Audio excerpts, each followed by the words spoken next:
আসসালামু আলাইকুম দর্শক, ভিডিওতে আপনারা যে মাছটি দেখতে পাচ্ছেন এটা হচ্ছে রায়কর মাছ। অনেক অঞ্চলে এই মাছগুলোকে লাচো মাছ বলে, কোনো কোনো অঞ্চলে বলে টাইটকেনি মাছ। আমাদের অঞ্চলেও এই মাছগুলোকে টাইটকেনি মাছ বলে, তবে যখন অনেক বড় হয়ে যায় তখন আমরা বলি রায়ক মাছ।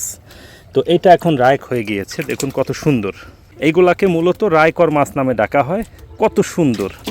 অনেকেই আপনারা বলেন যে রাজীব ভাই, রায়কর মাছ তো 20-25টার নিচে আসলে নামে না, বা 10টার নিচে নামাইতে পারি না, খুব একটা বড় হয় না। এই মাছটা দেখেন তো দর্শক কত বড়।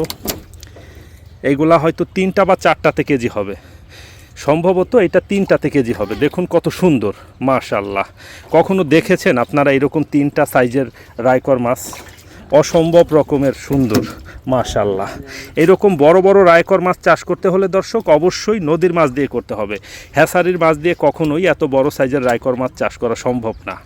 সবাই ভালো থাকবেন, সুস্থ থাকবেন। আসসালামু আলাইকুম।